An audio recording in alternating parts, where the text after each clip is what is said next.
কলিয়াবৰ সুলুং বজাৰ সমীপৰ ৰাষ্ট্ৰীয় ঘাইপথৰ কাষত উদ্ধাৰ হৈছে এটি দুষ্প্ৰাপ্য প্ৰাণী।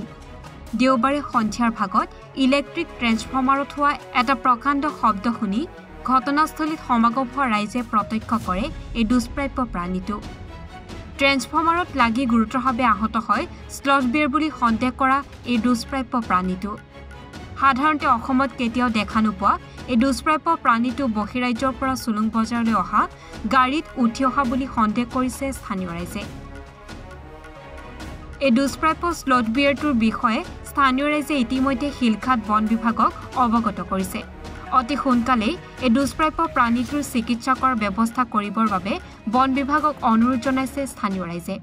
আমি সন্ধিয়া সময় আমাৰ ওচৰতে থকা ট্ৰেন্সফৰ্মাৰখনত এটা আৱাজ ওলালে বম ফুটাৰ দলে। তেতিয়া আমি দৌৰি গৈ কি হ'ল বুলি চাওঁতে আপোনাৰ ওপৰতে এখন বান্দৰৰ নিচিনা বস্তু দেখা পালোঁ আৰু তাৰপিছত আমি লাইনমেনক ফোন কৰি মেইন লাইনটো কটাই দি তাক নমোৱাৰ ব্যৱস্থা কৰিলোঁ।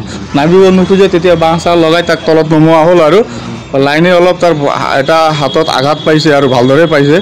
কালি ৰাতি ফৰেষ্টাৰকো ফোন কৰা হ'ল, সিহঁতে ক'ৰবাত মানে মনে কিবা ওলাইছে বুলি কৈছে, আহিব তাৰপিছত আহিম। ৰাতি অহা নাই, আমি তাক বস্তুটো কাৰ্টুনত ভৰাই থৈ দিছোঁ আৰু এতিয়া অলপ পিছত আহিব কিজানি সিহঁতে লৈ যাব আৰু বস্তুটো কি হয় আমিও একচুৱেলি ধৰিব নোৱাৰোঁ। আমি এনেকৈ চাৰ্চ কৰি চাওঁতে স্লথ বুলি দেখা পালোঁ, পিছত লাজুকী বান্দৰো বুলি কয়।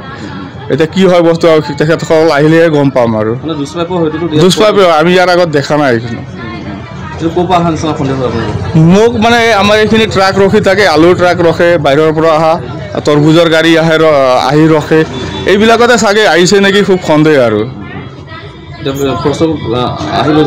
আহি লৈ যাব। চিকিৎসা কৰাব লাগিব, সিহঁতে তাত নি চিকিৎসা কৰাব চাগে আৰু এবাৰ আমি নেটত চাৰ্চ কৰোঁতে স্লথ বুলিও মানে এইটো দেখা গৈছে আৰু তাৰপিছত এনেই আমি আকৌ এইটো বান্দৰৰ যিটো যোনটো কৰিলোঁ লাজুকী বান্দৰ, তাতো এইটোৱে দেখাইছে। এতিয়া একচুৱেলি কি হয় সেইটো নাজানো। এতিয়া স্লথ বুলি এইটোৱে হয়নে সেইটো ক'ব নোৱাৰোঁ আৰু কনফাৰ্ম নহয়। আহিব। কলিয়াবৰৰ পৰা নেকিবুৰ ৰহমানৰ ৰিপৰ্ট, এনি ভাৰত 24।